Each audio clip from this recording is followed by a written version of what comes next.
In today's video, we head to the dungeon in Loki Battle Mats, Books of Dungeon Battle Mats. Hi everybody, my name is Nate, and you are watching WASD20, a channel about tabletop RPGs and fantasy maps. If that sounds like something you might be into, I would love to have you subscribe. Just hit that button down below, and you can also hit the little bell down there to get notifications whenever I post new videos. Today's video is a paid promotional feature. We're going to be taking a look at this product from Loki Battle Mats, and I'd like to thank them for sponsoring this one.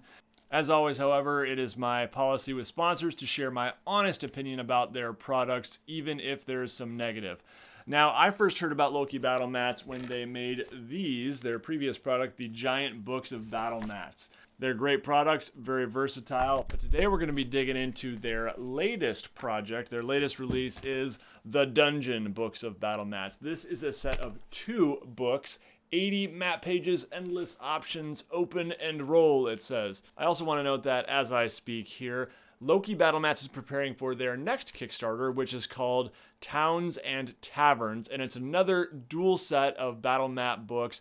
They are going to be live on Kickstarter February 27, which is just about a week away at time of release of this video. So if you like what you see in this one, definitely go check out that one on Kickstarter as well. But let's get down to the table and open these up. All right, so here are the books. They come in this cardboard sleeve here. There are 2 books, and I can pull them out of here. You can see the cardboard sleeve itself is, pretty flimsy, but definitely sufficient to hold them together and hold up to a little wear and tear. It is nice that on the back here, you've got a summary of what's in book 1 and book 2, just tiny little thumbnails there showing what's in what. And you've got the same thing on the backs of each here. So let's start by looking at volume 1 here and just taking a look at what's inside. So the cover is really nice, thick material, very high quality spiral binding here as well. And as we open it up here, you'll see that the pages are also nice and thick, laminated pages that you can do dry erase, wet erase on, seem very durable, not going to bend or crease easily at all. Yeah, the first page here is just a really simple, plain battle mat, just to be versatile. And then right here, opening up, you can immediately get a sense here on page 3 and 4 of the level of detail and kind of depth they have to them. Really like the lighting, looks really good. The coloring, very bright and vibrant. And, things like this bush looks like very 3D. I mean, it looks like this is popping out to me. You can see what depth is what. That this goes down here, nice shadows and everything. I'm digging the style very much. It's definitely, it looks like it's made in Photoshop. This is not like a hand-painted style, which could also be cool. But it's trying to be a little more on the photorealistic side of things overall, I would say. The grass is like hyper detailed here. It almost looks like moss or something like that. Now I will say a lot of the tiles have a similar style throughout. And one of the reasons that works well is because it does make them easier to mix and match without looking off kilter. So yeah, continuing on here, you do have some different styles for sure, like different colors and different patterns, and there's other sorts of designs on the floor, as you can see here. You've also got some light sources with really nice kind of glow effects. Again, great shadows here to give you that sense of depth. You can kind of tell what's at what level. Same with this right here. This one looks like it's probably a throne room. This some kind of great hall where the lord of the manor would dine, perhaps. Water here. Water it's got this kind of hazy look to it. It's okay. It looks pretty good. You can definitely tell it's water. That's the main thing. But these are like, man, this looks kind of photorealistic here. Just these chunks of boulders here. Really nicely done. Makes them look like they're popping out there. Some kind of standard broken flagstone. Now, because this is dry erase, wet erase, you can absolutely, draw in walls. If you're looking at this and you're thinking, well, that's kind of boring, I don't want that, absolutely you can take any of these and you can draw in your own walls, but obviously they also have some that already have walls built in. This one, kind of a very typical dungeon look to it. Love that crescent moon right there. Very cool. Yeah, nice patterns and colors here. All right, this one, we start to get into something that looks a little different. This one looks here like a prison, perhaps. Got a chest and table, swords, bits of blood here and there on the floor. These look like bars for different prison cells. Another prison one here. Really cool looking bridge type of thing right here over the water.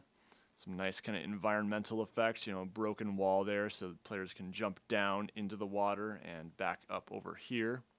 If you are playing between, it is kind of a pain that there's this bump in between, because if you're really being particular about, movement, 1, 2, 3, 4, 5, 6, right on the bump there, doesn't work so well, but that is the price you pay for that spiral binding, which is overall really nice thing. Helps it lay super flat. Caves. I love the glowing green fungus here. These one looking more like a ruined dungeon, kind of caves blending into some sort of structure, ruins. The magical school, I presume. Nice. I like the books, the scrolls, papers everywhere. The symbols on the floor here. Definitely has a school of magic vibe to it. Cool puzzle floor here, and I absolutely love the glow. Like, it looks like this thing is really glowing. It's very vibrant. Very well done. All their artwork, I believe, is done in-house for this stuff. We got some sewers here. And we've got some kind of tower, perhaps a wizard's tower or something. A round structure of some kind. And then the last page here is this almost kind of industrial hellscape look. Looks like something out of Doom almost. So as we open up Volume 2, keep in mind there's definitely going to be a lot of similarities here. And we can actually lay Volume 1 out, and maybe I'll zoom out a bit so you can actually see them together. So here we go on page 3 and 4, and you can see how nicely they fit together. Now you could potentially do them this way as well, but on this particular map that doesn't work quite as well. It could work for sure, and of course you could really lay them this way too if you wanted to do the whole L-shape thing. Nothing stopping you from doing that. But continuing on with Volume 2 here, you can see that this does fit with other setups too. Like, this is not so bad, or this right here. So there is a lot of kind of mixing and matching you can do. Here I've got page 25 and 26 along with page 7 and 8, and you can see, yeah, that definitely works. Like, that would work just fine. So there's just a lot of versatility and mixing and matching. Many different combos that would work here. Ooh, I love that statue here. Keep going here. It's watery ruins.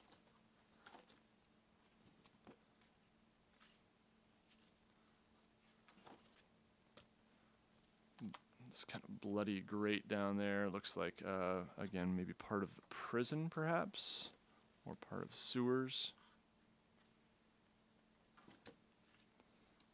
He's got another nice cave here. Let's see what matches that one. Yeah, so this one you've got the nice green glowing fungus, and this one you don't, but they do fit together very well. They all have that kind of standard 2-square entrance exit right here, which makes them fit together very nicely. And you can see the same thing absolutely on this one right here.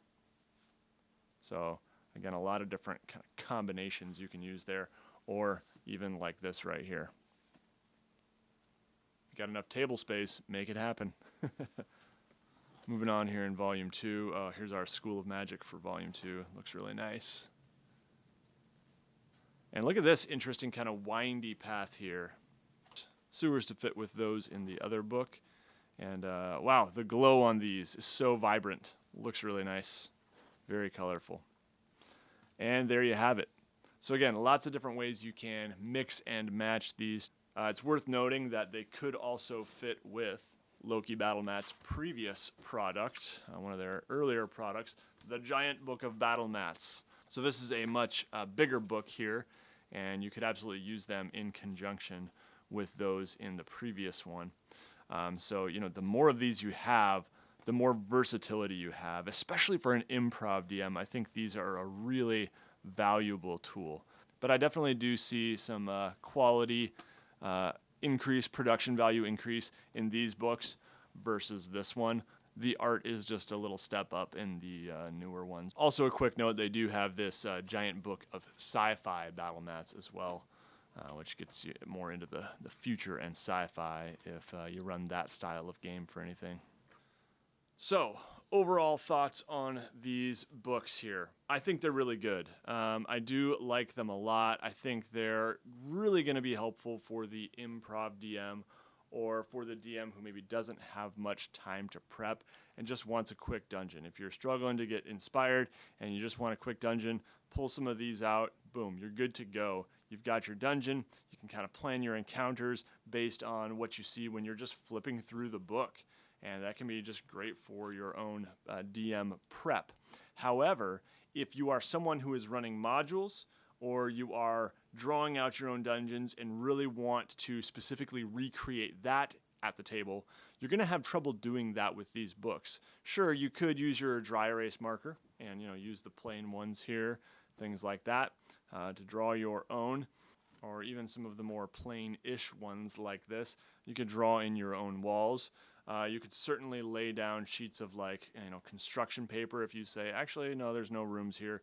Just lay some black construction paper down, and then this is just a narrow hallway only to recreate the dungeons in your imagination or in your modules a little more easily. But for me, these would be a great addition to the toolkit. They would not be the toolkit because there are times when I do want to run Kragmaw Hideout, just as it's shown in Lost Mine of Phandelver. I do want to run Sunless Citadel and things like that. I do want to run Oath of the Frozen King. So you get the idea. In those situations, I am much more inclined to just use the old trusty Chessex battle mat and draw out my dungeon there, or bust out these crafted cave tiles that I made here, which are much more modular and allow me to recreate lots of different dungeons that I see in books.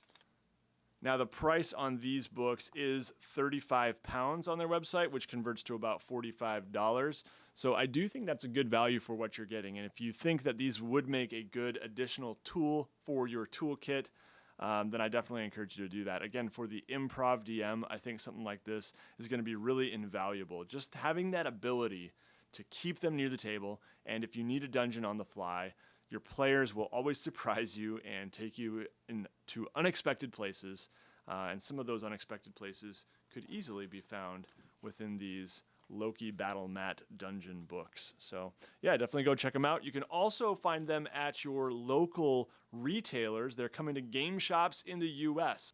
So ask around at your local hobby and game shops and see if they have them or can get them. Check them out, and thanks again to Loki Battle Mats for sponsoring this one. I'd love to hear what you think about these books down in the comments below as well. Do you own any of Loki Battle Mats products? And if so, have you found them useful? Do you think these are worth the price? Now, in addition to sponsors, these videos are also fueled by the mighty patron army over at patreon.com/WASD20. These people are amazing. They make monthly pledges, and yes, just a couple dollars a month really does make a difference in helping me do what I do here. It all adds up, and I am very grateful to these people. So if you want to join with them too and get some pretty cool rewards like weekly live map drawing streams with me and a bunch of other stuff, go check it all out over at patreon.com/WASD20. All right, that's going to do it for this one, everybody. Thanks so much for joining me, and everybody take care. You'll see me again very soon.